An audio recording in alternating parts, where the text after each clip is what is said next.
des différentes entreprises, pardon, pour lesquelles j'ai pu travailler. Vous voyez aussi bien dans le domaine de la banque, dans le domaine de la mode, de la grande distribution avec Lidl, par exemple. Voilà. Donc, j'ai eu la chance de travailler vraiment avec des acteurs très différents dans tout un certain nombre de domaines, mais à chaque fois avec ce trait d'union qui est finalement le digital, leur site internet notamment, et les équipes projets qu'il a fallu effectivement, on va dire, coordonner pour atteindre les objectifs. Je peux indiquer également que je suis également formateur. J'enseigne notamment depuis plusieurs années à Strasbourg, dans une école du groupe Media School qui s'appelle Sub de Web et qui forme voilà, au métier en fait de l'Internet, du digital. Et j'enseigne notamment à des étudiants en master depuis plusieurs années, donc ce qu'on appelle le CRO, qui est le Conversion Rate Optimization, qui est en fait une démarche qui permet d'optimiser vraiment les taux de conversion et donc la performance en fait des sites internet, quoi. Voilà un petit peu pour me présenter. Le sujet du jour, c'est évidemment la gestion de projet agile. Mais avant de parler de gestion de projet agile, on a tenu effectivement à le resituer finalement dans ce contexte plus global de transformation digitale, transformation numérique. Vous en êtes tous conscients. Le monde ne fait qu'aller de plus en plus vite, de façon générale, et l'Afrique évidemment y contribue, et est confrontée en fait à ce contexte que j'ai finalement qualifié ici vraiment d'accélération en fait. Et dans ce domaine d'accélération, j'ai pointé un certain nombre de sujets en fait. L'accélération démographique, c'est particulièrement le cas évidemment en Afrique, mais pas que. L'accélération technologique, je pense que vous êtes tous évidemment conscients de cet enjeu, enfin en tout cas de ce constat. La technologie va de plus en plus vite et le numérique permet ça. Voilà. La mondialisation, évidemment. Voilà, on a un exemple parfait en fait avec ce webinaire. Moi, situé à Strasbourg, vous êtes au Cameroun ou peut-être ailleurs d'ailleurs, mais ça n'empêche pas effectivement de collaborer et de travailler sur un même sujet. En termes d'accélération, je pointe notamment le sujet lié aux enjeux climatiques. On l'a tous vu avec la pandémie qui nous touche tous depuis un an maintenant. Voilà, qu'on est vraiment rentré dans une phase d'accélération de façon générale en fait, et j'en parlerai un peu plus tard de ce que ça a pu avoir comme conséquence, par exemple avec la pandémie du Covid-19 et quel impact ça a finalement sur cette transformation que ça entraîne des organisations et des entreprises en particulier, quoi.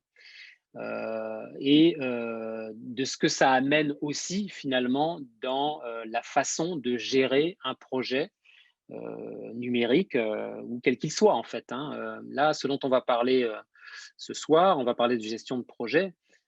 Alors, de par mon expérience, je vais évidemment souvent donner peut-être des exemples sur des projets digitaux, numériques, mais ce que je vais vous présenter là ce soir, là, quand on parle de gestion de projet agile, ça peut s'adresser à, et c'est d'ailleurs de plus en plus le cas, ça s'adresse à toutes sortes d'organisations, voilà, pas forcément sur des projets numériques, hein, voilà. Euh, un autre chapitre qui me semble intéressant d'avoir en background finalement en fait à ce contexte de transformation numérique, c'est la décentralisation. Je veux dire par là que les équipes projets finalement aujourd'hui sont de plus en plus dispatchées, forcément, hein. Quand je parle d'éparpillement des forces de production, aujourd'hui on peut monter un projet avec un demandeur de projet qui se situe dans un continent, euh, une équipe de production qui peut être sur plusieurs autres pays, dans plusieurs autres continents. Voilà, et c'est un mode d'organisation, ou même à l'échelle même d'un pays ou d'une ville. Voilà, les forces de production n'ont pas toujours forcément besoin d'être ensemble dans la même salle, dans le même local pour travailler, en fait, hein. Et la transformation numérique participe vraiment et facilite notamment cet éparpillement, quoi. Ça a comme impact en termes de management, hein, puisque vous l'avez compris, on va surtout parler ici de gestion de projet et donc de management de projet. Qui dit management dit direction. Forcément, on ne gère pas de la même façon les équipes qui vont collaborer sur un projet quand elles ne sont pas physiquement présentes dans la même pièce que le manager, voilà, ou le directeur de projet ou le gérant, peu importe si c'est à l'échelle d'une entreprise. Mais voilà, il y a vraiment cette perspective, une mise en perspective du fait que la transformation numérique permet et aide à gérer des équipes qui sont voilà, éparpillées un peu partout, quoi. Cette décentralisation amène aussi un élément important qui est l'autonomisation. Et c'est vraiment un mot, vous le verrez dans cette présentation, qui revient souvent. On parle d'agilité. Euh, Gérer un projet, c'est forcément répartir des tâches entre plusieurs acteurs, plusieurs personnes, plusieurs ressources, selon leur niveau d'implication dans le projet. Mais encore plus, on le verra avec la gestion de projet agile. L'agilité, on va dire que ce qui est visé derrière cette notion d'agilité, c'est de rendre vraiment les personnes le plus autonomes au niveau du périmètre de leur domaine, en fait, de production et de responsabilisation. Et enfin, il y a un troisième chapitre qui est clé quand on parle de ce contexte lié à la transformation numérique, c'est que, OK, il y a la transformation numérique qui se met en place progressivement, et on a parlé d'accélération. Néanmoins, une équipe projet, une entreprise, une organisation humanitaire, peu importe, finalement la structure a toujours besoin, évidemment, de contrôler les résultats qui sont issus des différents projets qu'elle mène. Donc, cette question de performance, elle demeure clé et donc nécessite, j'allais dire, de façon classique, hein, comme ça a toujours existé en gestion de projet classique, on verra un petit peu la différence avec la gestion de projet agile. En tout cas, nécessite le fait de devoir contrôler les coûts, contrôler les résultats, contrôler les délais. Cette problématique demeure et on verra dans le cadre d'une gestion de projet agile comment ça peut se mettre en place. Il y a en matière de performance un élément clé qu'on retrouve dès qu'on gère des projets et encore plus quand on le gère de façon agile. Un projet, ça doit créer de la valeur. Ça doit évidemment apporter un résultat concret, voilà, puisque c'est l'objectif. Mais au passage, il est nécessaire, enfin souhaitable, que les équipes qui travaillent effectivement sur le projet apprennent elles-mêmes aussi de nouvelles choses, apprennent de nouvelles méthodes et finalement progressent aussi. C'est aussi ça qu'elles viennent chercher quand elles participent à un projet. Donc, cette question du coup de monter en compétence des équipes, elle est aussi au cœur de finalement la gestion de projet agile. Et enfin, si vraiment il y a un élément clé qu'il faudrait retenir en fait dans cette slide, c'est l'utilisateur final.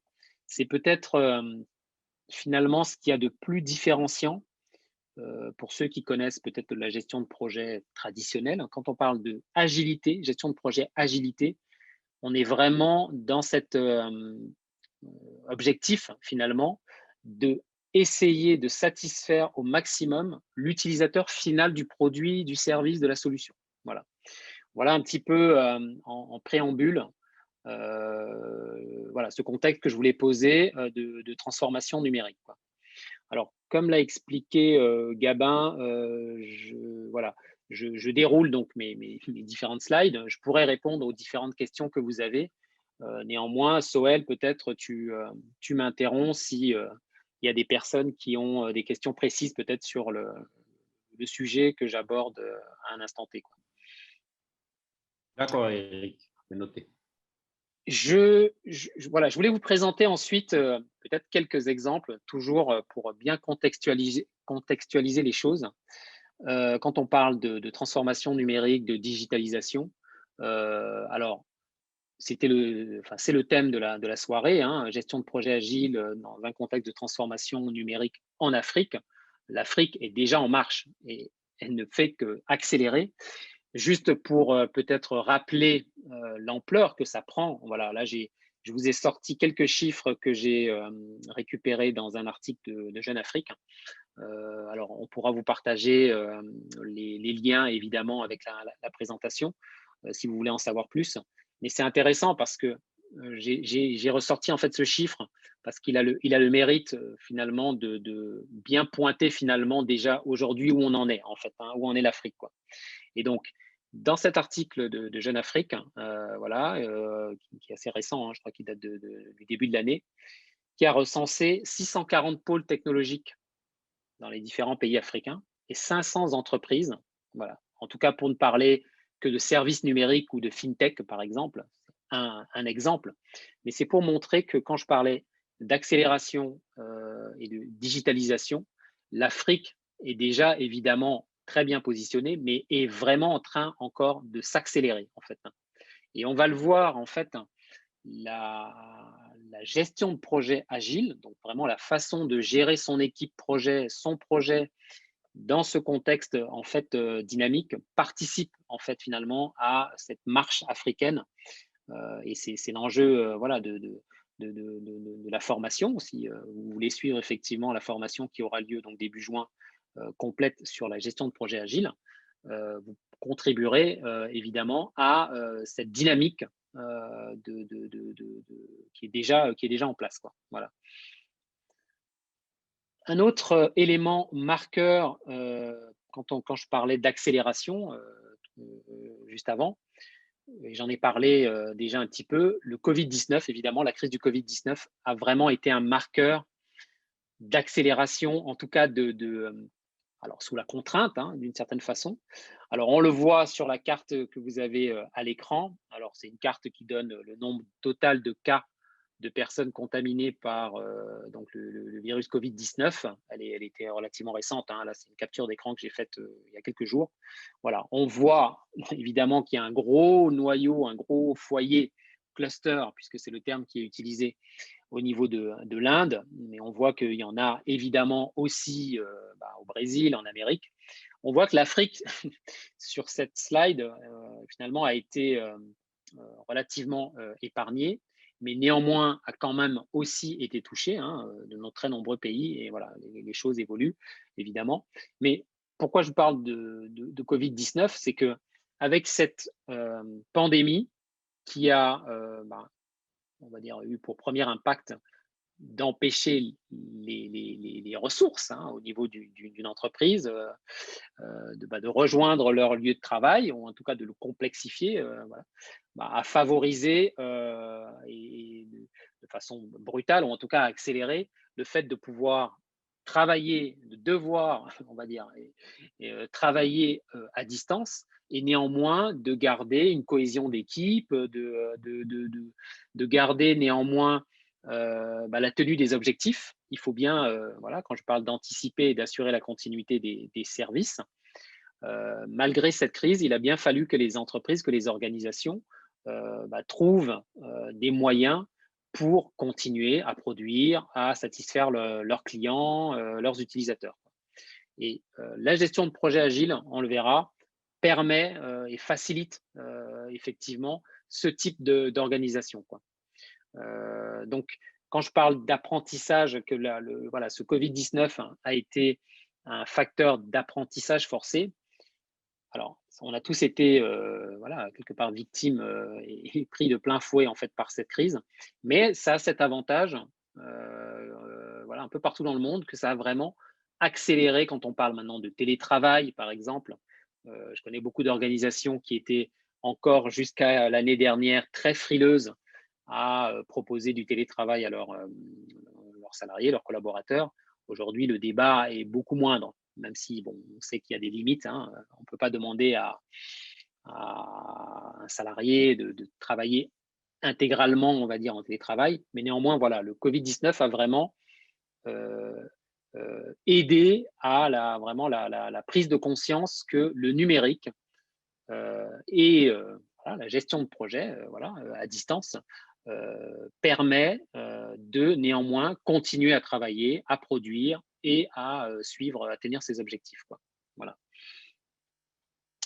Maintenant, pendant que le contexte global dans lequel tout ça s'inscrit est posé, je voulais vous parler plus spécifiquement de ce que j'appelle les enjeux business et management de projet.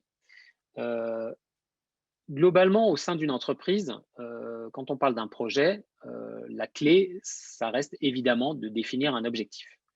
Quelle est la finalité que le projet doit amener? Voilà. De ce point de vue-là, on le verra, hein, j'allais dire, le fait de travailler en agile, c'est pas non plus une révolution.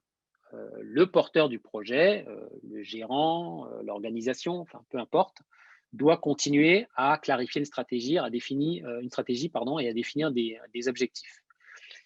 La différence peut-être qui se met en place quand on parle de gestion de projet agile, c'est vraiment cette notion d'utilisateur final qui doit être au centre des préoccupations des décisionnaires finalement en fait, hein. Et on va voir ensuite finalement comment ça peut se mettre en place. La gestion du changement, ça par contre effectivement, c'est quelque chose qui est très important en fait quand on parle de gestion de projet agile, mais qui existe aussi depuis dans les méthodes traditionnelles. Mais c'est comment aider effectivement les équipes et les utilisateurs à adapter leur processus, à s'approprier cette démarche. Voilà. Et quand je dis à devenir des acteurs de création de valeur, on le verra en fait, hein. Dans la gestion de projet agile, les différentes ressources d'un projet, on parle d'ailleurs d'intelligence collective. On va voir un petit peu les différences qu'il y a avec une gestion de projet plus classique. Mais l'idée, c'est vraiment de déléguer davantage et d'aider en fait les organisations à être plus autonomes quelque part et à porter chacune à son niveau, chaque partie prenante à son niveau, une partie du projet en ayant en point de mire évidemment la satisfaction globale. La notion d'indicateur et de mesure, alors on ne peut pas mettre en place un projet et savoir s'il a abouti si on n'a pas défini des indicateurs, évidemment. Et idéalement, s'il existe un tableau de bord, voilà, c'est des éléments qui se mettent de plus en plus, les organisations, pour savoir où est-ce qu'elles en sont, que ce soit au niveau de la direction de porteur du projet, que ce soit au niveau des équipes elles-mêmes. Elles ont besoin de se situer où est-ce qu'elles en sont. Alors, je ne parle pas forcément ici d'un simple planning, hein, comme ça a toujours existé. Je parle vraiment d'un tableau de bord pour savoir qui fait quoi, où est-ce qu'on en est dans la satisfaction à date des bénéficiaires en fait du produit, du service, quoi. Donc voilà, cette question d'indicateur, on le verra, c'est aussi un élément assez différenciant dans le management de projet agile. Et enfin, et très important, donc la cogestion. Vraiment, l'élément différenciant en matière de gestion de projet agile, c'est vraiment cette notion d'intelligence collective et de collaboration, en fait, hein. On va voir comment ça peut se mettre en place.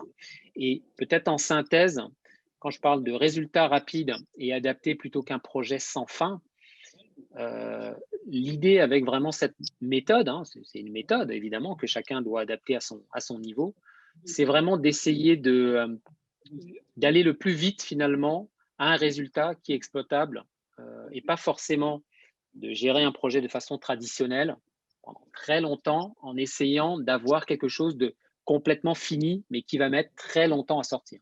L'idée, c'est d'être un peu plus agile, voilà, dans ses livrables, un peu plus agile dans son organisation et avec son équipe. Donc, justement, maintenant, on va pouvoir rentrer, peut-être que à ce stade, avant que je rentre peut-être plus en détail dans vraiment la méthodologie de gestion de projet agile, je serais peut-être curieux de savoir s'il y a des questions, si vous avez des remarques ou voilà, des interrogations, des commentaires. Eric, jusqu'ici, il y a pas de questions. Les gens sont plutôt à l'écoute. Mais D'accord. je vais quand même rappeler quelques points que tu as soulevés.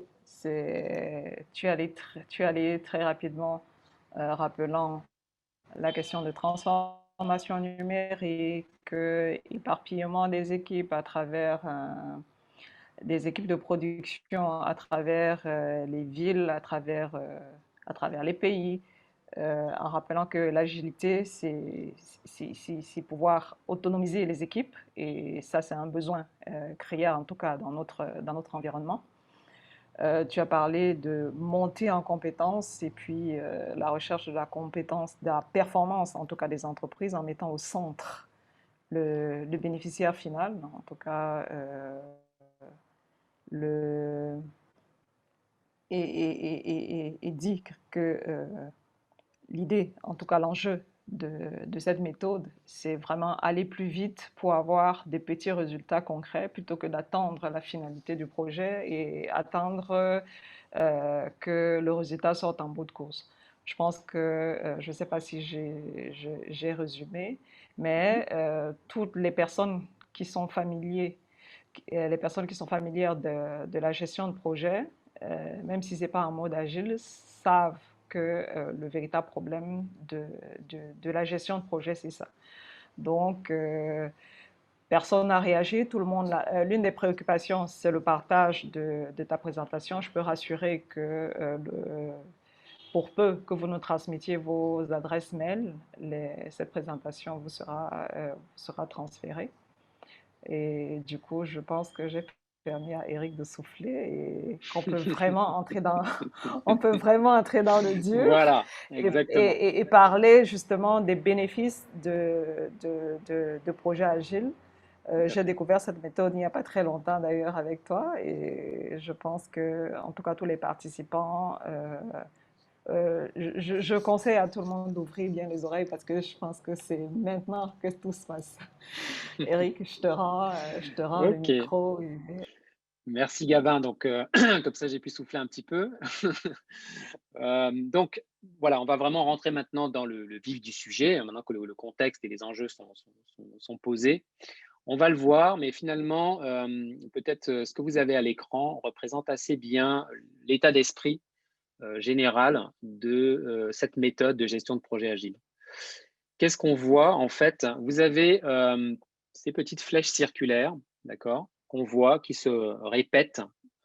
Imaginez que voilà, c'est le temps qui s'écoule dans cette longue flèche qui va vers la droite. Et qu'est-ce qu'on voit en fait? C'est que avec cette méthode, notre projet, il va être découpé. Je vais vous donner plus de précision ensuite, hein, mais voilà, c'est juste pour avoir vraiment l'idée générale en tête. Le projet va être découpé en fait en petits projets, d'accord. Un projet, c'est complexe, c'est long, c'est compliqué. Vraiment, l'idée sous-jacente qu'il y a derrière la gestion de projet agile, c'est de ramener de la simplicité en fait. Donc, comment on va le faire? On va prendre un projet et on va le découper finalement en quelles sont les fonctionnalités ou les parties du projet pour lesquelles on pourrait avoir un résultat tout de suite. D'accord? Tout de suite. Quelque chose qui va pouvoir être utilisé, euh, voilà, qui est déjà fonctionnel, qui est peut-être pas complet, pas complètement bien fini, présenté, peu importe. L'idée, c'est est-ce que il est possible de décomposer le projet finalement en fonctionnalités, en parties, en lots, mais qui sont livrables en fait, quoi. Et on va voilà, décomposer comme ça le projet en ce qu'on appelle des itérations, c'est-à-dire des mini-projets qui vont se succéder pour que finalement, très vite, plutôt que d'attendre, je ne sais pas moi, si on prend un exemple par exemple qui me vient, j'ai vu, alors comment il s'appelle? Je crois que c'est Cédric Atangana, voilà, qui a créé une application alors, qui est très, très implantée sur la fintech au Cameroun et pas que d'ailleurs dans d'autres pays, qui a sorti l'année dernière en période de Covid justement, une application qu'ils ont mis en œuvre en 3 semaines. D'accord? Voilà. Ça donne en fait un exemple, il est possible, alors c'est sûr que ça s'applique bien pour des projets numériques, évidemment, quoi, mais on peut le faire aussi même au niveau d'une organisation ou dans d'autres domaines. Mais l'idée, c'est ça, c'est vraiment de découper le projet en livrables qu'on va pouvoir utiliser déployer rapidement, utiliser rapidement. Voilà. Et ensuite, on passe comme ça d'une itération, donc d'un livrable à un autre. Voilà un petit peu l'idée générale. Donc maintenant, je vais rentrer un peu plus dans les détails, mais peut-être rappeler pour ceux qui font de la gestion de projet déjà au quotidien, pour ceux qui ont entend tout le monde connaît ce rôle traditionnel du chef de projet, voilà, qui est un métier quand même qui est connu. Et qu'est-ce qu'on met traditionnellement derrière en fait ce métier et ce poste? C'est plusieurs choses. Alors là, je vais les passer rapidement. Préparer le projet, formaliser tous les éléments attendus, c'est-à-dire c'est quoi le cahier des charges, écrire toutes les spécifications du projet, préparer le planning, le cahier des recettes, c'est-à-dire qu'est-ce qu'on va devoir contrôler quand le projet sera terminé, faire le lotissement, c'est-à-dire justement, c'est quoi les différents morceaux du projet, les différents livrables. Bien entendu, répartir les tâches entre les équipes, qui fait quoi, quand, enfin voilà, vraiment gérer le projet.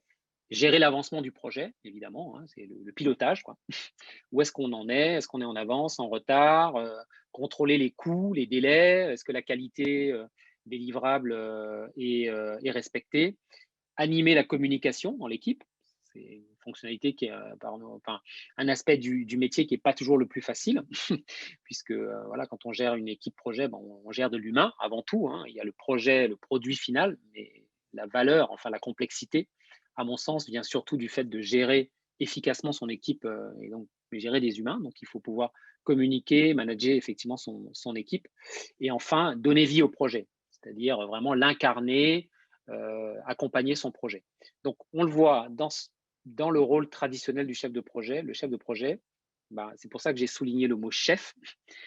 Il a vraiment cette casquette de voilà, dirigeant du projet. D'accord. Il est là pour driver les équipes et les amener à l'objectif final. Ça a un certain nombre aussi d'inconvénients, hein, cette méthode traditionnelle, et c'est, on va dire, pour pallier certains de ces inconvénients que la gestion de projet agile s'est mise en place au fur et à mesure. Ce qu'il faut comprendre avec cette gestion agile, alors ça part d'un manifeste hein, que vous trouvez assez facilement sur Internet. Si vous cherchez manifeste agile, vous allez retrouver les valeurs que je vous présente ici. Mais c'est important de bien les comprendre en fait, parce que pourquoi est-ce qu'on en est venu en fait à créer une méthode de gestion de projet agile? C'est parce que, on va dire que les méthodes traditionnelles avaient un certain nombre aussi d'inconvénients. Mais dans les valeurs vraiment clés qu'il faut retenir en fait de cette méthodologie, en fait, les individus et les interactions plus que les standards et les procédures. L'idée derrière ça, c'est que on l'a tous vécu, que ce soit dans le cadre des projets ou autres. Les procédures, c'est compliqué. C'est compliqué d'appliquer et c'est des contraintes pour les équipes en général. Quand on essaye de faire en sorte qu'une procédure soit parfaitement appliquée, finalement, c'est très time consuming, comme disent les anglo-saxons. Ça prend beaucoup de temps et on passe beaucoup de temps à essayer de ramener l'équipe dans la procédure. Est-ce que la procédure est bien respectée, etc. Alors que il est parfois les équipes, les ressources, les personnes qui sont membres finalement dans l'équipe projet, elles ont des solutions pour contourner en fait ces procédures. C'est d'ailleurs des choses qu'elles font souvent assez naturellement.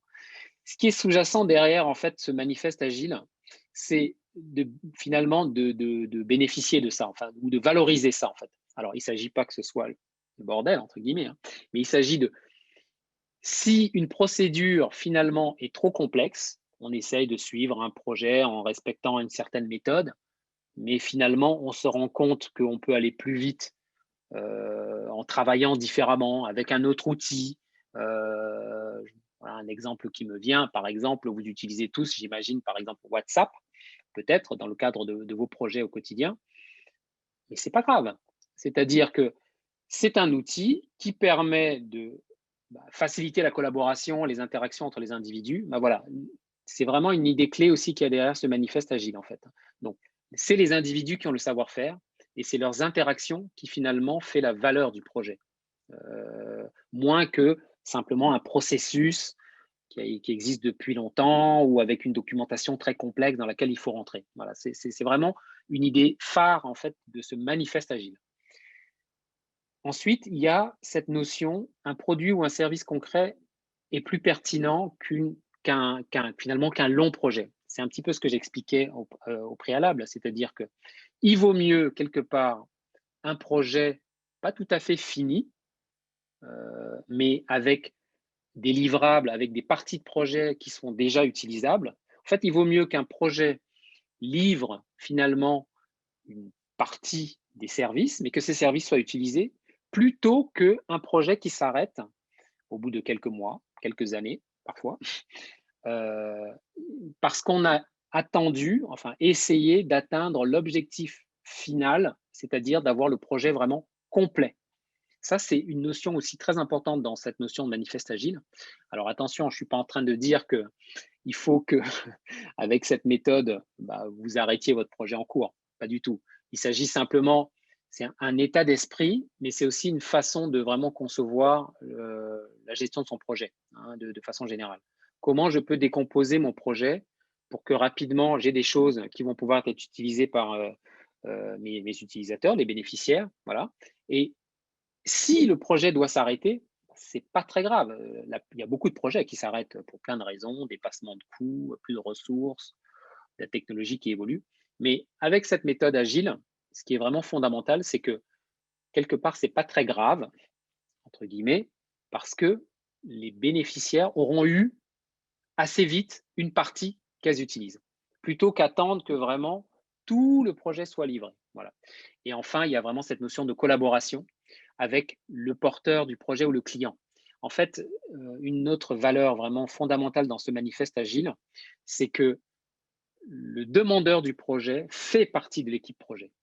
D'accord? C'est pas, on n'a pas quelqu'un au départ qui a un besoin qui est complexe, surtout quand on parle de numérique, hein, qui le confie à une équipe et puis quelque part, débrouillez-vous, je me suis engagé sur un budget, peut-être un délai, mais voilà, débrouillez-vous, moi je veux juste un résultat à la fin. Derrière le manifeste agile, non, on n'est pas tout à fait sur cette dimension-là, en fait, hein. On est sur une approche où toi, porteur du projet, demandeur, tu fais partie de l'équipe projet, puisque tu vas régulièrement nous dire, tu vas intervenir de façon dès le départ pour nous dire, on va décomposer ton projet finalement en qu'est-ce que tu peux utiliser rapidement. Donc, il faut que tu nous valides un certain nombre de choses. Donc, dans cette méthode agile, là aussi, ça peut être aussi assez chronophage, hein, ça dépend de comment on applique la méthode. Mais c'est voilà, important d'avoir ça à l'esprit parce que c'est vraiment un changement assez radical dans l'approche, en fait, hein. C'est vraiment le porteur du projet, le client, on va dire, fait partie de l'équipe projet et intervient régulièrement pour valider des choix et arbitrer, en fait, quoi. En termes de clés, si je puis dire, en fait, dans cette méthode de gestion de projet agile, alors, quand on parle de lotissement, ce qu'il faut vraiment retenir, c'est ça, mais j'en ai parlé, c'est que un projet, c'est une somme de fonctionnalités, une somme de services. Ça va être vraiment, on va voir le terme technique juste après, que vous retrouvez en fait dans les logiciels de gestion de projet, dans la méthodologie en fait. C'est comment je peux décomposer mon projet en somme de fonctionnalités, pas forcément en somme d'étapes. Souvent, quand on fait un Gantt projet, quand on fait un chronogramme, bon, on a un planning, on a des étapes de construction du projet. Là, le lotissement, attention, on est plutôt sur comment je décompose mon projet en fonctionnalités, d'accord, qui seront directement opérationnelles. C'est assez différent. C'est pour ça que je parle de mini-projet, en fait. L'équipe projet, le feedback, j'en ai parlé, c'est indissociable vraiment si on veut appliquer à la lettre, hein, cette méthodologie de gestion de projet. Le client fait partie de l'équipe projet. La notion de délégation, très important. On va le voir, en fait, le chef de projet, voilà, tout à l'heure, je vous ai montré le chef de projet traditionnel, c'est un peu celui qui décide de tout et qui dirige, qui pilote son équipe. Quand on applique la méthode de gestion de projet agile, le chef de projet devient plutôt un animateur en fait de son équipe. Il est plutôt là pour fluidifier la collaboration entre les acteurs, entre toujours un demandeur, un client, un porteur de projet en amont, des ressources qui interviennent, chacune dans son domaine. Le chef de projet, là, est vraiment, il est moins, enfin, garde sa casquette de chef de projet, bien entendu. Il a lui aussi des objectifs qu'il doit rendre, mais il est vraiment là pour faciliter. Voilà, c'est un facilitateur. Il est là pour faciliter la prise en main des différents outils, des différentes étapes du projet. Il est là pour faciliter vraiment fluidifier la relation entre les membres du projet. Il y a cette notion d'itération, j'en ai parlé. Hein, voilà. Un projet, c'est une suite de mini-projets. On appelle ça une itération en français, ou les anglo-saxons appellent ça des sprints. Voilà. Alors pourquoi sprint? Petite anecdote, hein, parce que en gestion de projet agile, il y a une variante en fait de la méthode qui est assez connue qui s'appelle le Scrum. C'est le mot anglais qui vient en fait, c'est un terme qui vient du sport en fait, hein, qui vient du rugby. En fait, et un Scrum en fait, c'est une mêlée. Au rugby, si vous connaissez un petit peu le sport, hein, bah, vous avez vraiment on va dire peut-être un peu dit contrairement par exemple au football, on a ces phases de jeu où c'est toute l'équipe qui avance en fait. C'est assez flagrant en fait au rugby, il se passe le ballon, mais on a vraiment l'ensemble de l'équipe qui avance vers le but adverse, on appelle ça, ou qui fait mêlée, quoi. Voilà, c'est la mêlée. En fait, derrière cette notion d'itération, il y a vraiment ça en fait. Hein. C'est comment je peux amener mon équipe projet à avancer ensemble et rapidement à livrer quelque chose en fait. Mais pas forcément, encore une fois, tout le projet complexe tel qu'il est demandé au départ, une partie du projet. Voilà, on se focus sur qu'est-ce qu'on peut livrer, à adapter évidemment en fonction de la dimension du projet, dans les prochaines semaines, dans le prochain mois, voilà, assez rapidement, ou ça peut être au trimestre, ça dépend aussi de comment, voilà, de votre domaine. Mais voilà, un sprint, c'est ça. C'est comment l'équipe projet est focusée pour rapidement atteindre la fin de cette première itération et ensuite passer à la suite. L'autonomisation, bien entendu, indispensable. Hein, quand on fait cette gestion de projet agile, il faut que les équipes soient autonomes. Et peut-être ce qui est peut-être plus prégnant en fait avec la gestion de projet agile et qui des fois est assez déstabilisant. Hein. Moi-même qui ai géré tout un certain nombre de projets, quand j'ai commencé à faire de la gestion de projet agile, bon, c'est assez difficile à entendre, mais pourtant c'est hyper important. C'est pas un chef de projet qui va décider du temps que les équipes vont consacrer à faire leurs tâches. Ça, c'est assez radical comme changement, en fait.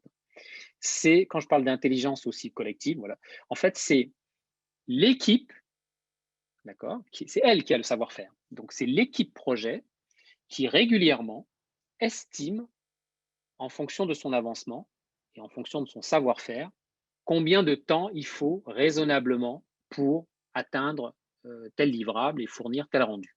Donc, il y a vraiment cette notion d'autonomisation. Voilà. Quand je parle de chef de projet, on va dire qui descend un petit peu de son perchoir de chef de projet et qui écoute son équipe, il faut bien que quelqu'un décide. Mais c'est l'équipe et qui décide, qui dit pour faire telle ou telle tâche, raisonnablement, compte tenu déjà de ce qu'on a fait, de notre savoir-faire, de où on en est, voilà ce qu'on estime réaliste, en fait. Quoi. Voilà, on parle d'objectif SMART. Dans SMART, il y a le R, c'est réaliste. Voilà. Donc, il y a cette notion d'autonomisation qui est importante. L'intelligence collective, j'en ai parlé, évidemment, dans un cadre de gouvernance. Hein. Avec la gestion de projet agile, il ne s'agit pas non plus d'être trop agile, j'allais dire, et que l'équipe ne soit pas cadrée, coordonnée, et tout ça. Il faut évidemment que l'équipe projet, le gestionnaire de projet, le client, voilà, travaillent en bonne intelligence pour atteindre les objectifs. Maintenant, je vous ai présenté la méthode. Maintenant, on va parler, disons, des mots, mais il y en a certains que j'ai déjà utilisés, comme Scrum, par exemple, que vous avez ici à l'écran. Quels sont en fait on va parler un peu de terminologie, finalement, en gestion de projet agile. Vous avez ce schéma en haut à droite. Vous voyez que votre projet, quand je parlais on découpe le projet en fait en somme de petites briques, hein, de petits morceaux, c'est ce qu'on appelle le backlog. Le backlog, c'est le mot anglais, voilà, qui exprime ça, c'est quelque part l'ensemble des briques de mon projet. D'accord, voilà. Et ça, c'est quelque chose qui forcément se met en place avec votre demandeur, votre porteur de projet, votre client au départ. D'accord, qui, du coup, d'ailleurs, au passage, prend une autre casquette. On parle de product owner, c'est-à-dire c'est celui qui est propriétaire du produit, puisque l'équipe projet va produire, enfin va fournir un produit que lui va utiliser. C'est lui qui en est le propriétaire. Donc, c'est le propriétaire du produit, on l'incite vraiment à découper son projet en fonctionnalités, voilà, ce fameux backlog, d'accord? Et on le voit, il y a un project team manager et les stakeholders, c'est les participants, c'est les ressources, c'est voilà, tous les membres du projet. Et quand je parlais de sprint, on le voit en haut à droite ici, un sprint, une mêlée, ça va être dans un temps donné, on essaie de faire assez court, ça peut être une semaine, 2 semaines, un mois, enfin adapté évidemment à la dimension du domaine du projet. Quelles sont les briques du projet qu'on peut prendre pour livrer rapidement quelque chose? Voilà. Donc, ce qu'il faut retenir peut-être en termes de concept, voilà, c'est vraiment ce mot backlog. Donc, c'est cette décomposition du produit en unités et services opérationnels. La notion de persona, alors, ça dépend un petit peu des domaines dans lesquels vous êtes. Peut-être que ce ne sera pas forcément utile. Mais en tout cas, sur des projets numériques, sur des projets qui se destinent vraiment à, enfin, finalement, même au grand public, et c'est beaucoup utilisé en tout cas donc, sur des projets digitaux, numériques. On travaille avec ce qu'on appelle des personas. Les personas, c'est comme des portraits robots, ou moi j'ai parlé de portraits types ici. L'idée, c'est quoi? C'est à quoi ressemble finalement mon utilisateur. Quand je conçois quelque chose dans mon projet, mon application, mon service, peu importe, mon produit, l'utilisateur final qui va s'approprier ma fonctionnalité, mon produit, finalement, à quoi il ressemble. Et on arrive à faire comme ça des espèces de portraits types. Moi, ma cible, c'est, je ne sais pas, moi, la jeune maman. Je ne sais pas pourquoi j'y pense, parce que j'ai un client dans le domaine de la grossesse. Voilà. Je vais essayer de dessiner, d'identifier quelles seraient les fonctionnalités de mon projet que je peux mettre en place pour elle. Voilà. Voilà, le persona, c'est ça. C'est quand on découpe. Pourquoi ça fait le lien en fait avec le backlog, parce que quand on va découper finalement notre projet en petites briques, c'est important de savoir finalement, donc je disais, il faut que ça puisse être opérationnel rapidement, de savoir à qui ça se destine et à quoi il ressemble, quels sont ses besoins, voilà, qu'est-ce qui peut être fait pour que ce projet soit rapidement, enfin ce livrable, pardon, corresponde bien effectivement à son attente. Voilà, j'ai parlé de Scrum, voilà, qui est vraiment cette méthode de gestion collaborative basée sur des sprints. Ensuite, il y a une terminologie que vous retrouvez en gestion de projet agile qui s'appelle le burn down chart. C'est un terme un peu technique, mais il permet quoi? Il permet c'est un graphique, c'est vrai que j'aurais pu mettre une capture d'écran, et c'est un graphique qui finalement présente et estime la charge de l'équipe. Puisqu'on l'a vu en fait vraiment avec cette première introduction sur la gestion de projet agile, c'est l'équipe projet qui a le savoir-faire, évidemment, et qui va progressivement monter en charge en fonction des différentes briques, des parties du projet qu'elle va livrer, quoi. Le burn down chart, c'est un outil, c'est un graphique qui permet à l'équipe et au gestionnaire, voilà, de voir mon équipe aujourd'hui, où est-ce qu'elle en est au niveau de sa charge. Est-ce que j'ai la capacité de lui rajouter des bouts du backlog ou pas? Est-ce qu'on dépasse? Est-ce qu'on est… Non, ça va, on a encore un petit peu de vélocité. Est-ce qu'on a une capacité encore à monter en charge ou pas? Voilà, c'est un outil qui permet ça. Enfin, en matière d'acteurs et rôles, mais j'en ai déjà un petit peu parlé en fait, vous avez vu quand j'ai parlé du chef de projet traditionnel, on voit qu'avec cette méthode de gestion de projet agile, non, les choses changent un petit peu. Le chef de projet devient ce qu'on appelle un Scrum Master. Encore une fois, il est vraiment là pour fluidifier la relation entre un product owner, qui est finalement le client, le propriétaire du produit, qui lui va vraiment contribuer régulièrement en fait à l'avancée du projet, et l'équipe projet, évidemment, qui, voilà, chacune dans son domaine de compétences, va intervenir en fait sur le projet.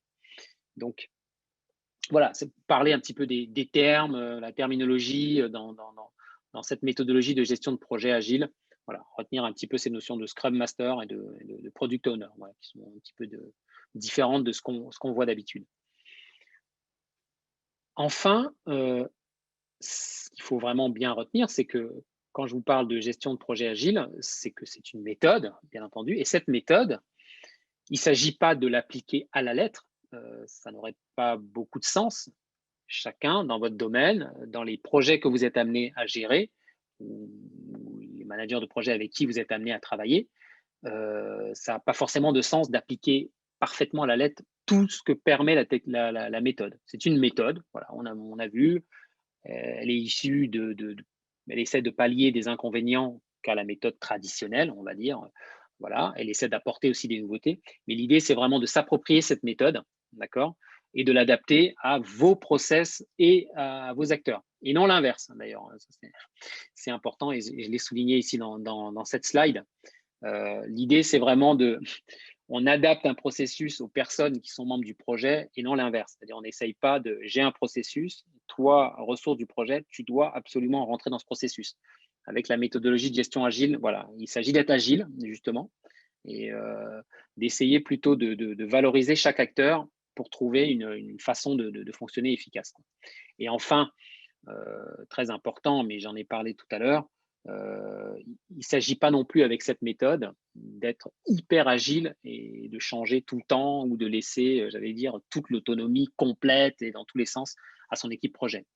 Le Scrum Master, le chef de projet, est là pour veiller au respect quand même de la méthode et à la tenue des objectifs et des livrables, bien entendu.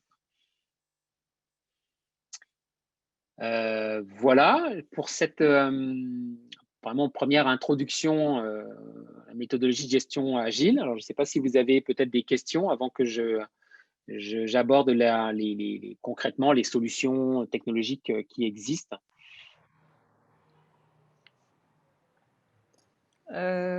Waouh, merci Eric pour. On en parlait du dur là, mais c'était du très dur. On a vu, en tout cas, il y a eu quelques rétadateurs, mais je pense que les quelques questions, il y en a trois. Les quelques questions qui ont été soulevées vont permettre à quelques-uns de rattraper toutes les notions, parce que tu en as cité, tu as trois valeurs pour le manifeste. J'ai noté à peu près six clés de la gestion en mode agile et peut-être les quatre principaux mots-clés que tu as développés. Et la première question, ça tombe bien, je pense que c'est Patrick qui l'a posée. Et il y avait la réponse dans ta présentation, mais ce serait quand même bien que tu reviennes là-dessus. C'est de savoir, est-ce que la collaboration prime effectivement sur le processus? Ça, c'est la première question et elle nous vient de Patrick. La deuxième question nous vient de Priscille. Il y avait aussi un peu de réponse dans sa question, mais je pense que ce serait bien que tu reviennes aussi là-dessus. C'était de savoir, est-ce que chaque entreprise ne devrait pas adapter justement le manifeste agile en tenant compte des guidelines des entreprises auxquelles on ne peut très souvent pas déroger. Donc, c'est la préoccupation de Priscille. Et puis, Armand, lui il nous pose la question de savoir si en termes de statistiques, est-ce que lorsqu'on compare la méthode agile à la méthode classique, est-ce que on a des garanties en sachant que il a d'ailleurs appelé un très bon adage qui dit qui va doucement va sûrement. Donc, est-ce que c'est pas plus simple d'aller doucement et d'aller sûrement plutôt que d'aller de manière rapide avec la méthode agile? Et est-ce qu'il y a des statistiques qui soutiennent, en tout cas, la prégnance de cette méthode qui est en train, en tout cas, de gagner toutes les unités. En tout cas, en informatique, c'est déjà acheté. Maintenant, qui est en train de conquérir les secteurs comme les nôtres, le service et autres. Donc, voilà les trois premières questions. Je rappelle que la file de conversation est ouverte pour prendre d'autres préoccupations. Ok, très bien. Eric? Alors, oui, donc, alors, j'ai malheureusement pas noté le prénom de la personne qui a posé la première question sur la collaboration versus les processus. Mais effectivement, c'est une. Patrick. C'est Patrick, pardon, Patrick. Ouais. Merci Patrick pour cette question. Alors oui, c'est sûr que en général, dans les organisations, il y a un processus, il y a une façon de faire. Voilà. L'idée sous-jacente avec, encore une fois, c'est un manifeste, c'est une méthode, d'accord, hein, voilà, donc ça reste quelque chose de théorique, d'accord. Mais l'idée, c'est effectivement de favoriser au maximum la collaboration, puisque c'est souvent finalement elle qui est surtout la clé de l'avancement du projet, en fait. L'idée de là derrière, c'est de se dire, est-ce que si un projet bloque, est-ce que le processus, est-ce qu'il doit être sacralisé finalement? Est-ce qu'il doit être absolument… oui, c'est ça, je pense que peut-être le mot qui me vient le mieux, c'est ça. C'est-à-dire sacralisé au motif qu'il y a un processus. Et donc, comme il y a un processus, il faut absolument s'y coller. L'idée, c'est une idée, hein, avec ce concept et cette méthode de gestion de projet agile, c'est que la réponse, la solution, la bonne façon d'avancer va venir de la collaboration et de l'entente entre les personnes qui concrètement réalisent en fait la mission. Voilà. Donc, c'est pour ça qu'en allant un petit peu vite, on dit la collaboration avec cette méthode doit primer sur le processus. Il ne s'agit pas de jeter le processus, pas du tout ce que cette méthodologie essaye de prôner en fait, mais c'est de se dire finalement, est-ce qu'il y a des moments où on peut peut-être s'interroger, être un peu agile, c'est-à-dire un peu souple. Est-ce qu'il y a des aspects du process, est-ce que c'est vraiment pour ce cas indispensable? Est-ce qu'on peut s'en passer? Est-ce qu'on peut n'appliquer que certaines parties du processus? Voilà, c'est un petit peu ça l'idée sous-jacente derrière vraiment cette méthodologie. Mais et ça fait le lien d'ailleurs avec la question de Priscille, si j'ai bien noté. Oui, chaque entreprise se doit, alors surtout pas d'appliquer tout simplement le manifeste agile à la lettre, et même vous le verrez vite, c'est assez difficile et c'est souvent une vraie révolution, hein. Moi, je côtoie encore au quotidien. D'ailleurs, je dirais que finalement, il y a peu d'entreprises ou d'organisations, en tout cas que moi je côtoie, ou même moi dans ma façon de gérer les projets, qui appliquent, j'allais dire, scrupuleusement à la lettre toutes les applications ou la méthodologie. L'idée, c'est une méthode, c'est de s'en inspirer pour essayer d'avoir des projets qui avancent au mieux et qui soient plus efficaces, quoi. Voilà, donc oui, tout à fait, Priscille. Chaque entreprise doit adapter à ses guidelines internes. En fait, finalement, quand je démarre des projets en agilité avec des entreprises où c'est la première fois, voilà, qui entendent parler d'agile, connaissent peut-être des méthodes de gestion de projet en cascade, cycle en V, ou enfin des méthodes, on va dire, traditionnelles. L'idée, c'est, si c'est possible, c'est aussi d'être souple. Est-ce qu'on a des guidelines? Oui, on a des guidelines. Bon, avec la méthode agile, est-ce que dans ces guidelines, il y aurait des choses qu'on peut adapter à notre niveau?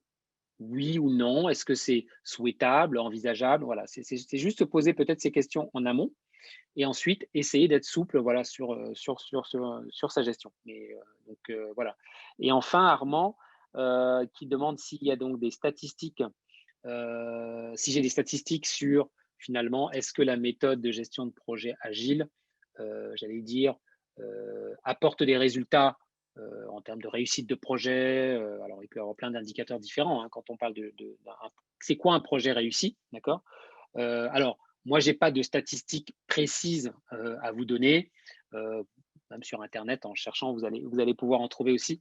Ce que je constate plutôt, c'est qu'il y a de plus en plus, et Gabin en parlait, il y a de plus en plus d'entreprises. C'est vraiment une méthode qui est venue vraiment du numérique, de l'informatique, on va dire, vraiment des programmes informatiques complexes, voilà, et qui petit à petit, c'est une méthode qui est en train d'infuser finalement les organisations dans les entreprises, dans les unités de production, voilà, dans toutes sortes d'organisations qui commencent à s'inspirer de cette façon de fonctionner.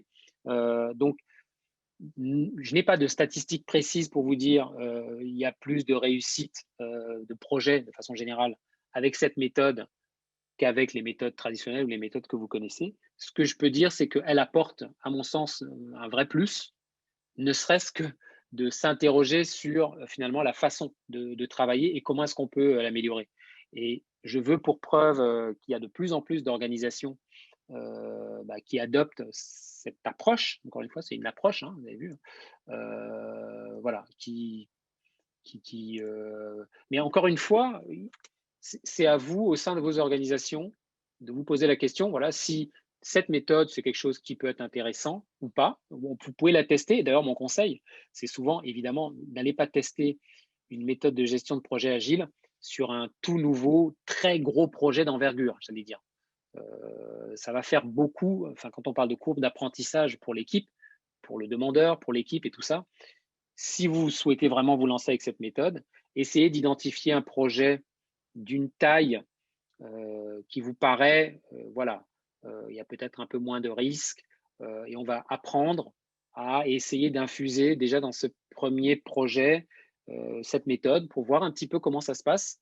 Et voilà, plus vous allez la pratiquer, plus vous allez être à l'aise, vous allez apprendre, évidemment, l'équipe va apprendre. Et là, vous allez commencer à pouvoir définir votre méthodologie de gestion de projet agile et à systématiser sur l'ensemble peut-être de vos projets, quoi. Voilà, donc je ne sais pas si j'ai bien répondu à vos différentes questions, mais je suis là pour Euh, compléter si besoin. merci Eric. Je pense que, en tout cas, j'ai pas vu passer une réaction particulière sur ces points-là. Mais il y a Inès qui a la main levée.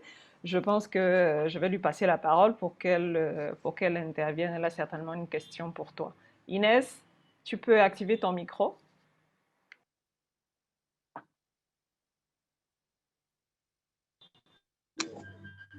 Allô, Inès? bonsoir. Bonsoir. Merci beaucoup Bonsoir, bonsoir Inès.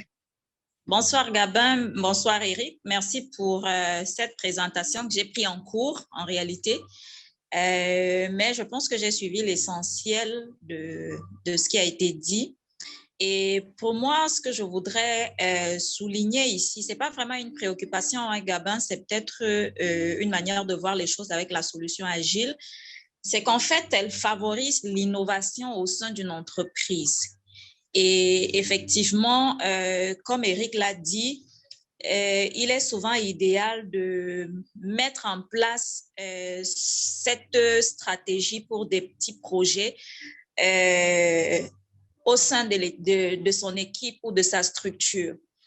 Il est certes vrai, aujourd'hui, nous avons, pour nous qui travaillons dans le domaine des ONG et qui travaillons avec des bailleurs de fonds, les exigences sont souvent assez rigides, mais également ce qu'on constate, c'est que les bailleurs de fonds… Ça saute un petit peu.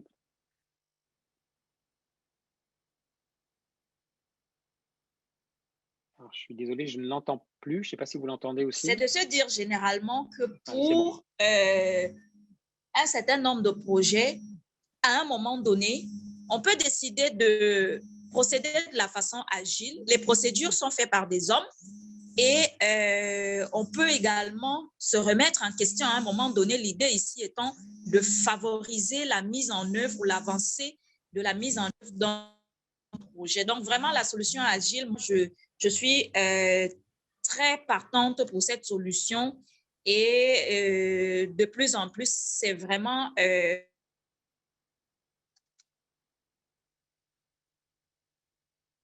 le lieu de…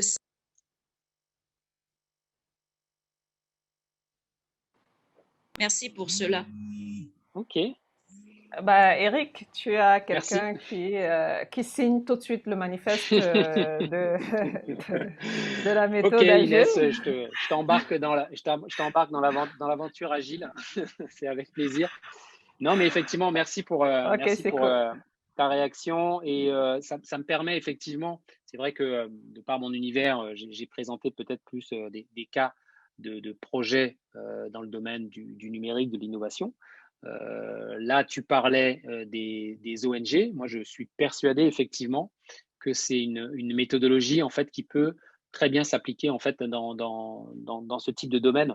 Et tu as dit quelque chose que j'ai noté, que j'ai trouvé, je pense, intéressant et qui fait vraiment écho avec ce que j'ai présenté. En fait, c'est que les projets sont… Alors, je ne sais plus si tu parlais des projets ou des processus. Tu disais que c'est fait par les humains.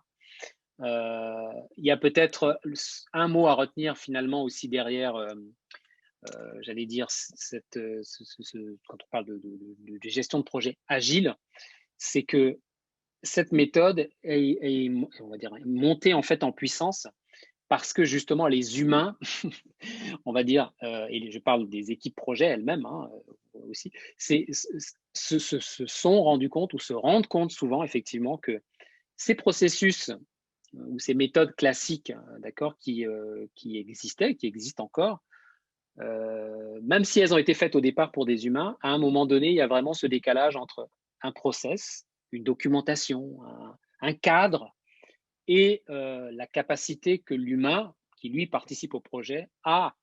Tu as parlé aussi d'innovation. Je pense que c'est vraiment aussi un mot-clé peut-être à retenir ce soir derrière cette gestion de projet agile.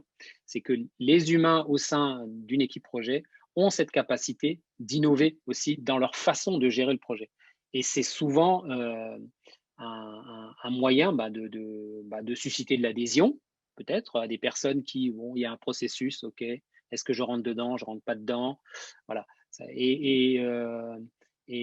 Voilà, susciter cette adhésion et donc favoriser la collaboration et créer des synergies qui permettent d'apporter une vraie valeur en fait au projet, quoi. Donc, merci Inès pour cette remarque. Alors, je ne sais pas s'il y a peut-être pas d'autres questions. Je vais enchaîner sur la dernière partie qui sera très rapide, présenter quelques exemples de Il y a une solutions. dernière, il y a Pardon. une- Eric, il y a une dernière question et qui continue d'ailleurs dans cet ordre d'idées, c'est de savoir Ok. si tous les secteurs d'activité peuvent adopter la méthode agile. Et pour le cas d'espèce, c'est journaliste qui pose la question, c'est de rappeler que dans son champ d'activité qui est la communication pour le développement, où le processus, non seulement il est participatif, mais il est jalonné, si tu veux, en diagnostic, planification, intervention et évaluation de projet. Et je sais qu'il y a beaucoup derrière, d'ailleurs, beaucoup de participants qui sont présents, qui, qui sont familiers. Et avec cette démarche, on peut arriver à encastrer ce process-là en utilisant cette approche. Oui, complètement. Alors, merci. Effectivement, c'est vrai que là, on a un témoignage, on va dire, tu parlais d'un exemple en fait dans le domaine journalistique. Moi, j'interviens, je l'ai dit en préambule, en fait, donc dans une école qui forme les étudiants au métier du numérique. Et parmi d'ailleurs ces étudiants, il y a des étudiants dans des branches plus journalistiques d'ailleurs, et qui effectivement utilisent, et ça se fait de plus en plus, ces méthodologies pour faciliter leur travail au quotidien. En fait, ce qu'il faut voir, c'est que je pense que ce sera plus concret là quand je vais montrer peut-être quelques exemples un des outils. Il y en a plusieurs évidemment. Si vous intervenez en fait, on va dire sur un métier journalistique au sein d'une équipe, je sais pas, de presse, médias, enfin peu importe. Finalement, vous avez des livrables, des délais, surtout dans le domaine de la communication. On sait qu'ils peuvent être très courts. Et vous intervenez en fait dans le cadre d'une équipe projet avec effectivement un certain nombre d'impondérables. Voilà, on a parlé de jalons, il y a des documents, des choses précises en fait à fournir. Une méthode, enfin une façon peut-être de commencer à s'approprier la méthode, c'est bien, ça va faire le lien avec ce que je vais vous présenter là. C'est un des logiciels qui permet ça assez facilement. C'est de utiliser en fait la solution pour mettre facilement en commun tout ce qu'il y a à faire pour votre projet, pour votre prochaine édition, prochain article, peu importe. Vous allez regrouper en fait avec sur la solution, pardon, j'allais dire l'ensemble des tâches, ce qu'il y a à savoir, les délais, les dates, voilà. Vous allez regrouper ça en fait dans un espace collaboratif, d'accord? Dans cet espace, ça va devenir votre lieu d'échange en fait sur votre projet. Et ça, c'est très important justement quand je parlais de gestion de projet agile et que d'intelligence collective, c'est que il n'y a pas un chef de projet ou je sais pas quelqu'un qui quelque part, a cette information et qui dispatche après comme ça au fur et à mesure aux personnes qui sont concernées. Non, c'est toute l'information. Il y a cette notion de transparence qui est très importante. L'information clé pour que le projet soit réalisé va être regroupée en fait dans un espace collaboratif. Et c'est chaque membre qui va s'y rendre, coordonné par le chef de projet, d'accord, pour discuter, échanger, répartir en fait les tâches et suivre l'avancement en fait. Donc oui, pour répondre à la question, la méthodologie de gestion de projet agile, à mon sens, s'applique bien aussi dans un domaine journalistique, quoi. Tout à fait. Quoi. Ok, je pense que c'était une bonne transition. Je pense qu'on peut y aller assez rapidement. Ok. C'est vrai que on voit pas le temps passer, Oui, c'est vrai mais que je regardais aussi, on déborde, ouais, on on déborde un déborde petit peu. largement le temps. Mais je Pas de pense souci. qu'on peut très vite aller sur les solutions Ok. et après prendre les dernières préoccupations et se séparer. Ok. Alors, justement, en termes de solutions technologiques, là, je vous liste un certain nombre d'outils qui sont de plus en plus connus et utilisés, en fait, dans le cadre de cette méthodologie de gestion de projet agile. Et je vous montrerai rapidement un exemple avec la première solution qui s'appelle Trello. Alors, c'est un logiciel qui est gratuit. C'est en ça qu'il est intéressant aussi. Alors, il y a une version payante, mais là, avec la version gratuite, vous pouvez faire de la gestion de projet agile. Voilà, donc déjà, c'est intéressant. Il y en a d'autres, Asana, Jira, Klaxoon, voilà. Je ne vais pas forcément toutes les présenter évidemment ce soir, mais il y a Slack, peut-être dont certains d'entre vous ont entendu parler, qui est complémentaire. On va le voir rapidement avec Trello. Trello est vraiment intéressant, je disais, il est gratuit. Il permet de commencer à mettre en œuvre en fait une gestion de projet agile. Voilà. Slack, c'est un outil un petit peu complémentaire qui est là plus pour favoriser vraiment la communication entre des équipes qui sont dispatchées, quoi, qui ne sont pas forcément toutes présentes dans le même lieu, la même ville, le même pays, enfin peu importe. Quoi. Voilà. Et si on regarde, là je vous montre un exemple, une capture d'écran d'un projet géré en fait avec la solution Trello. Voilà, c'était un projet d'un site internet. Vous voyez en fait comment ça se présente. On n'est pas du tout dans un outil type Excel, on n'est pas dans un outil type Gantt, on n'est pas dans un outil très technique. Non, on est dans quelque chose presque qui fait, c'est-à-dire qui donne presque envie de jouer en fait. Hein. Ce sont des cartes en fait, d'accord. Globalement, Trello, son approche, c'est regrouper tout ce qu'il y a à faire, toutes les tâches d'un projet. Et on le voit, hein, vous voyez des petits pictos, on me voit là sur certains pictos. C'est les personnes en fait. Hein. Finalement, le projet va être décomposé en des listes. C'est presque comme si on avait un grand tableau, d'accord. Et à ce grand tableau, on va créer des colonnes dans lesquelles on va dire pour telle phase du projet, par exemple, qu'est-ce qu'il y a à faire, d'accord. Ça, c'est une colonne. On appelle ça une liste aussi de cartes. Et dans cette liste, on va mettre des cartes. Hein, c'est les petites sections là, que vous voyez, où on va mettre rapidement, on va saisir ce qu'il y a à faire, on va assigner ça à quelqu'un. Voilà, là, par exemple, vous me voyez là à l'image. À l'intérieur de ces cartes, on peut évidemment détailler, s'échanger des fichiers, mettre des dates s'il y a besoin. Mais l'idée, en fait, c'est vraiment de regrouper tout ce qu'il y a à faire sur un projet. Voilà, une espèce de grand tableau où on peut jouer, déplacer très facilement en fait les différentes cartes. L'idée, c'est de vraiment l'équipe qui met en commun ce qu'il y a à faire. Et quand on fait une réunion d'avancement, ou quand voilà, tout le monde va sur ce Trello, c'est une espèce de tableau, on va dire, et on va passer en revue dessus, s'affecter les choses. On va dire, OK, sur telle partie du projet, c'est un tel qui se l'approprie ou qui l'affecte, qui est affecté, voilà.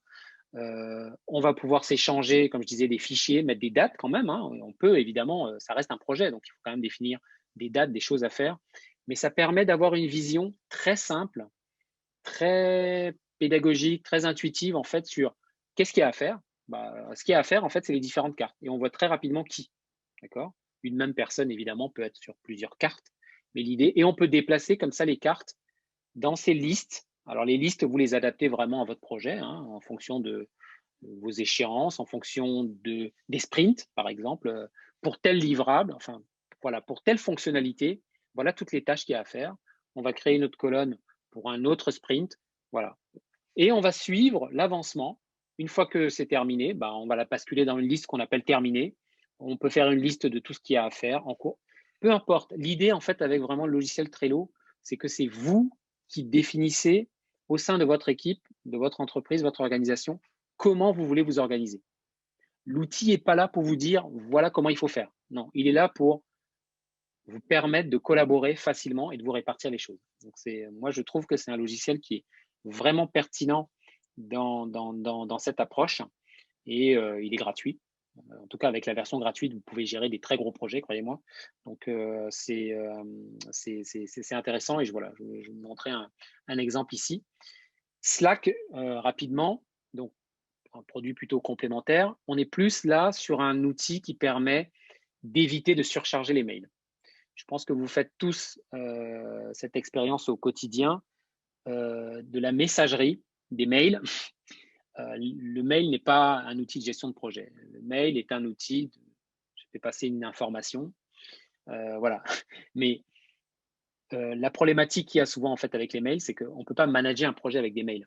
Et on ne peut pas surtout manager des gens et des équipes simplement en est-ce que tu as reçu le mail, je te disais dans tel mail, etc. Non.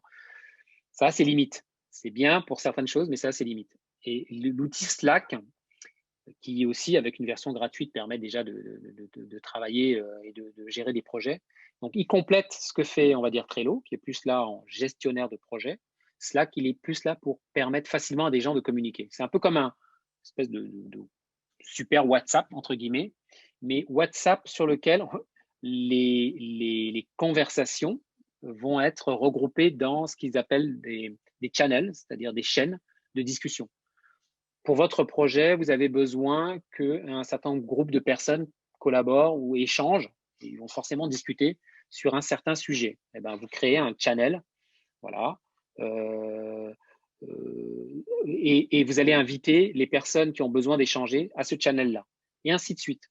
Et là, l'idée, voilà, au sein de votre projet, de votre organisation, c'est qu'il y ait comme ça des groupes de discussion très simples. Ça peut être des personnes qui sont physiquement présentes dans votre entreprise, des personnes qui sont à distance, et les personnes comme ça collaborent très facilement au quotidien. Et il y a cette réactivité aussi que l'outil permet, qu'on n'a pas forcément en fait avec, on va dire, des messageries plus traditionnelles. Donc voilà, vraiment rapidement, deux outils qui me semblent intéressants quand on veut commencer à aborder, à utiliser vraiment au quotidien cette méthodologie de gestion de projet agile. Donc vraiment Trello, commencer à identifier comme ça, donc des sprints, des blocs de votre projet et qui fait quoi là-dedans et comment on s'organise. Et Slack plutôt pour faciliter en fait la communication, quoi. Voilà. J'en ai fini pour cette présentation. J'espère que ça vous a plu, que vous avez appris des choses et je suis disponible pour vos questions. Ok, dans le fil de discussion, je pense que je vais retenir une question qui est assez sympa et d'ailleurs, je la déroule tout de suite. C'est est-ce que l'approche agile crée de nouveaux métiers? Et Bonne question. peut créer de nouveaux métiers en entreprise d'ailleurs. Et si oui, lesquels? Et pour finir, quelles sont les compétences qu'il faut avoir pour nager comme un poisson dans l'eau en toute agilité. Donc voilà la question Très bonne question. de journaliste. Je pense qu'il veut monter en compétence avec la méthode agile. Ok, merci. Très, très, très bonne question. Effectivement, alors, créer de nouveaux métiers, je ne sais pas. Moi, ce que j'ai plutôt constaté, c'est que c'est plus souvent c'est quand même une méthode qui est portée par des chefs de projet. Chef, ça peut être chef-eux, hein, c'est pas chef masculin, hein, c'est chef en général. Donc, c'est plus une évolution souvent du métier de gestionnaire de projet. Là où ça amène pas forcément donc on va dire un nouveau métier, mais c'est une nouvelle façon de faire son métier. C'est vraiment de passer quelque part un peu moi je donne souvent cette image de redescendre un peu de cette position très dominante, centralisateur en fait, qu'un gestionnaire de projet peut avoir, à se mettre plus au niveau de son équipe et être plus dans cette collaboration et cette facilitation en fait au quotidien. Et puis sur les compétences que ça nécessite pour implémenter en fait cette méthode. on va dire qu'il y a les compétences qu'on va demander à un gestionnaire, hein, évidemment. Il faut être capable de comprendre en fait et de formaliser un besoin, voilà, qui vous est transmis. Une capacité vraiment, peut-être les compétences, c'est vraiment des capacités d'abord sociales en fait, hein, parce qu'il faut gérer votre équipe et s'adapter en fait finalement à son savoir-faire, à son niveau d'expertise. Donc, il faut de l'empathie, il faut pouvoir très facilement se mettre à la place des autres. Et ça, voilà, plus on collabore et plus on facilite vraiment en fait ça, plus c'est prégnant. Sinon, voilà, c'est du bon sens. Il faut beaucoup de rigueur, puisque malgré tout, même si avec cette méthodologie, vous avez compris, c'est d'apporter de l'agilité, on a parlé même d'innovation aussi. Il faut quand même avoir cette casquette que tout ça se déroule dans un cadre et dans quand même voilà, les coûts et donc les délais, enfin délais et coûts, les deux vont ensemble, qui sont alloués au projet, quoi. Donc voilà, il y a quand même aussi cette compétence de rigueur que doit avoir un gestionnaire en fait pour tenir son équipe, quoi. Voilà. Merci Eric. On a largement dépassé les 1h30 qu'on devait pas claquer d'ailleurs de toute façon. Et je rappelle à tout le monde que, en tout cas, ce webinaire, en tout cas cette petite classe master, était on va dire, un test de la session de formation qui est prévue du 9 au 11 juin, toujours sur la même thématique, c'est la gestion en mode agile.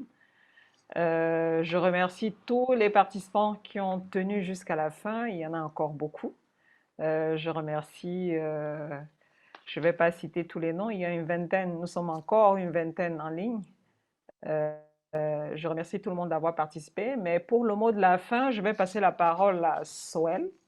Ça reste l'hôte de cette activité et je voudrais que Soel, tu nous dises un dernier mot, tout en invitant en tout cas les participants à s'inscrire pour la formation du 9 au 11 juin prochain. Soel. Oui, Gabin, merci de me passer la parole, de me remettre ce précieux pouvoir que tu as eu tout au long de ce webinaire. Je ne reviendrai pas sur les échanges qui ont été vraiment intéressants.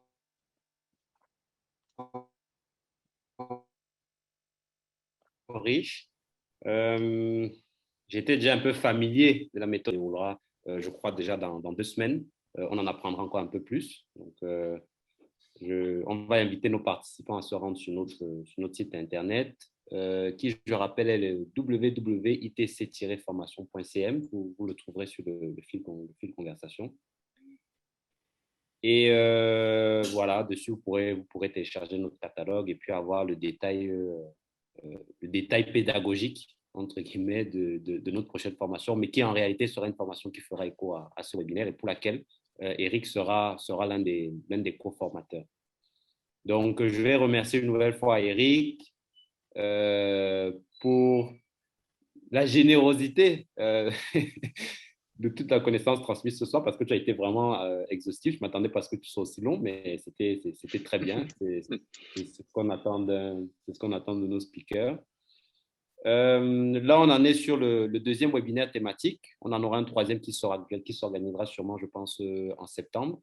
Et c'est l'occasion là aussi d'inviter nos participants, parce qu'en réalité, ces webinaires, on les offre gratuitement, mais on peut les offrir gratuitement si on a des personnes volontaires qui seraient disposées à venir aussi faire des présentations ou nous animer sur certaines thématiques qui leur sembleraient importantes. Donc, on invite vraiment les participants à nous contacter à nos adresses officielles et pourquoi pas organiser avec eux des webinaires similaires à celui qu'on vient de faire.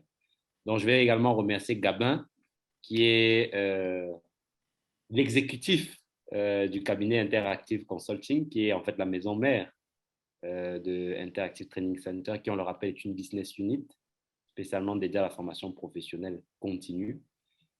Et voilà, je ne vais pas tirer de long en large, je vais encore vous remercier. Je ne cesserai de vous remercier. Et puis, j'espère que nos participants ont beaucoup appris.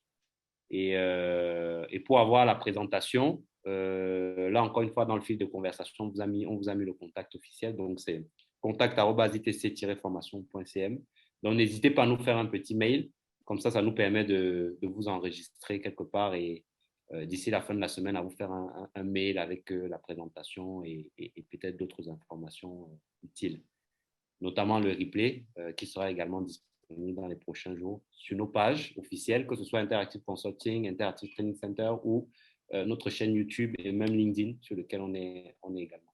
Donc voilà, je vais pas m'étendre plus longtemps. Je vais encore vous remercier et puis j'espère à très bientôt. OK. Merci Soel, merci Eric. Je pense Merci à vous. Il est 19h40. Je pense qu'on peut déclarer clos cette très très belle classe. Merci encore Eric, merci à tout le monde qui a participé. Merci Inès, merci Charles, merci Patrick, merci Rosette, merci Jacqueline. On laisse la file de discussion, en tout cas, on laisse l'écran 5 minutes, le temps que les uns et les autres copient le lien et on dit à très bientôt. Merci Stéphane, merci Oli, merci Bruno, Esther. À très très très bientôt. Valérie, à très bientôt. Ciao. Merci Gabin, merci Soel, merci à tous. Très bonne soirée. Bonne soirée à tous. Bonne soirée Eric, bye bye et à très bientôt. Bye bye.